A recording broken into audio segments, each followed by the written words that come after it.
Krásny deň, ja vás zdravím a dneska vám chcem povedať o tom, čo sa stalo s mojimi nohami a s mojim celkovým zdravím po tom, čo som začala nosiť ručne šité barefoot topánky.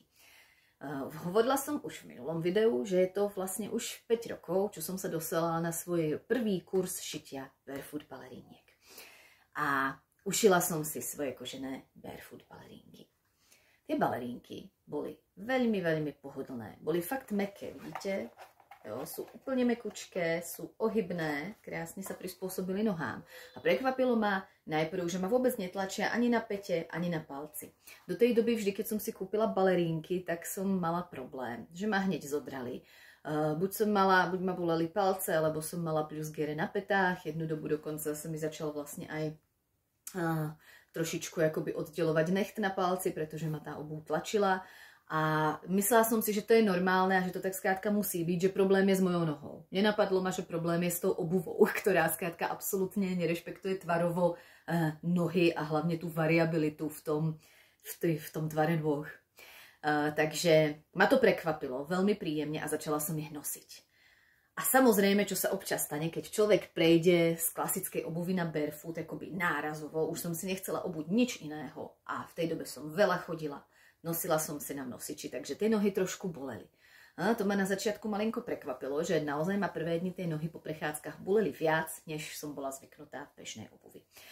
Nediali sa žiadne akoby veci, že by sa s nimi niečo stalo iného, len boleli a po pár týždňoch som si na to zvykla.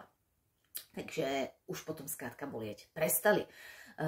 Ja potom ešte natočím video o tom, čo sa stane, keď si vezmete skrátka klasickú obuv, ktorá má mäkkú podrážku, ktorá má petu vyššie ako špičku, úplne sa zmení ťažisko tela. No, o tom si ešte potom povieme viac inokedy. Takže vlastne tým, že ja som si obula tú barefoot obuv a dostala som sa do tej prirodzenej polohy svojho tela, tak vlastne sa všetko zmenilo, zapojovali sa iné svaly a preto aj tá bolesť. A ja do tej doby som v podstate mala nohy v podstate zdravé. Len drobné problémky. Občas mi padala priečna klemba. S tým som mala problémy už roky, výrazne sa to zhoršilo v tom tehotenstve a po pôrode a pri nosení si na nosiči a tak ďalej. Mala som trošku občas problémy s tými nechtami na palcoch, že sa mi trošičku akoby začali z vnútornej strany ako keby oddelovať a skrátka bolo vidieť, že to nie je úplne ako OK, ale nič hrozného. Potom občas som mala nejaké kurie oko, ktoré potom nakoniec v jednu dobu sa stalo to, že som ich mala niekoľko a dokázala som sa ich zbaviť aj bez nejakého vypaľovania, bez nejakej akoby agresívnej liečby, ale o tom treba tiež niekedy na budúce. A inak tie nohy boli zdravé, takže ja som si myslela, že nepotrebujem svoje nohy riešiť, prečo by som mala ako premýšľať nad tým, akú obuv nosím, keď v podstate sú tie nohy zdravé. Ale tým, ako som začala nosiť tie balerínky, tak som zistila, že wow, že som bola fakt na omyle, pretože tie nohy môžu byť v pohodlí. Nemusia mať otlaky, nemusím neustále nosiť zalepené pety, nemusia ma tlačiť na palcoch natoľko, aby skrátka už mi ako začali ustupovať takmer nechty. Wow, bolo to pre mňa skrátka wow. A zaujalo ma to natoľko, že vlastne hneď aj manžel chcel tie topánky, takže som ušila aj jemu prvé balerínky a vlastne začali sme nosiť len a výhradne ručne šité barefoot topánky.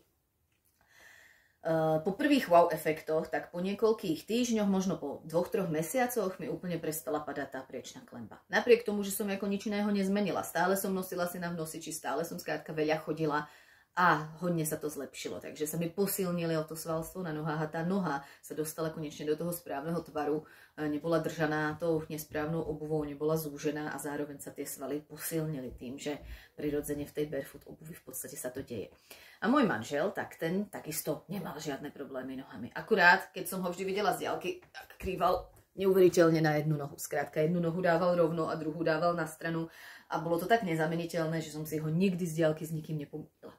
A predstavte si, že aj to sa zmenilo, ale bolo to dlhodobejšie, nebolo to zo dňa na deň, tento efekt v podstate tam nastal, povedala by som, že možno až ako v rádoch mesiacov, až roka, 2 rokov, keď naozaj toto krývanie úplne vymizlo. Ale ja už medzi tým, ako som bola nadšená, ako som si začala zisťovať nejaké informácie o barefoot obuvi, o chodení na boso a vlastne som si uvedomila, že je to taký akoby návrat k prirodzenosti, pretože aj my ako ľudstvo sme sa vyvíjali po väčšinu času čo sme tu na zemi, tak sme sa vyvíjali na boso. A uvedomila som si, že naozaj tá chôdza na boso môže byť veľmi prospešná.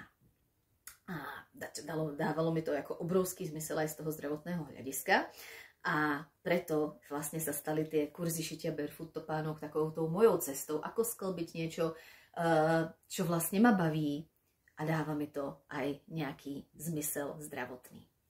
A preto som teraz tu a budem veľmi rada, ak tu so mnou budete tiež a možno zistíte, že ušiť si svoje vlastné topánky nie je až také zložité, že to môžete zvládnuť aj vy, že na to nepotrebujete extra špeciálne vybavenie a že ja vám s tým rada pomôžem, aby ste v tom neboli sami. Pekný deň.